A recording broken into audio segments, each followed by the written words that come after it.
നമസ്കാരം, പ്രവാസി മലയാളിയിലേക്ക് ഏവർക്കും സ്വാഗതം. ദുബായ്, ഷാർജ രാജ്യാന്തര വിമാനത്താവളങ്ങളിൽ നിന്ന് ബഹ്റൈനിലേക്കുള്ള സർവീസുകളുടെ നിയന്ത്രണം തുടരുകയാണ്. അടുത്ത 48 മണിക്കൂറിലേക്ക് ബഹ്റൈനിലേക്ക് ദുബായ്, ഷാർജ വിമാനത്താവളങ്ങളിൽ നിന്ന് നേരിട്ട് പറക്കാൻ കഴിയില്ല എന്നതാണ് ഇപ്പോൾ പുറത്തുവരുന്ന വിവരം. COVID-19 അഥവാ കൊറോണ വൈറസ് ബാധയെ തുടർന്ന് ബഹ്റൈൻ സിവിൽ ഏവിയേഷൻ വകുപ്പാണ് ഉത്തരവിറക്കിയത്. ഇതോടെ യാത്രാ വിലക്ക് തുടർച്ചയായി 5ാം ദിവസത്തിലേക്ക് കടക്കുകയാണ്. ഇറാനിൽ നിന്നുള്ള ട്രാൻസിറ്റ് യാത്രക്കാർ ഏറ്റവും കൂടുതൽ ഉപയോഗിക്കുന്ന വിമാനത്താവളങ്ങളാണ് ദുബായും ഷാർജയും. അതിനാലാണ് തുടക്കത്തിലെ നിയന്ത്രണം ഏർപ്പെടുത്തിയത് തന്നെ. COVID-19 വ്യാപകമാകുന്ന സാഹചര്യത്തിൽ ആവശ്യമായ നടപടികൾ സ്വീകരിക്കാൻ സഹകരിക്കണമെന്ന് അധികൃതർ വിമാന കമ്പനികളോടും യാത്രക്കാരോടും അഭ്യർത്ഥിച്ചു.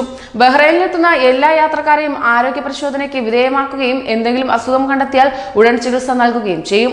UAE-യിൽ COVID-19 ബാധിച്ചവരുടെ എണ്ണം 21 ആണെന്ന് ആരോഗ്യരോഗ പ്രതിരോധ മന്ത്രി പറഞ്ഞു. ഇതിൽ 5 പേർ പൂർണ്ണമായും രോഗമുക്തരുമായി.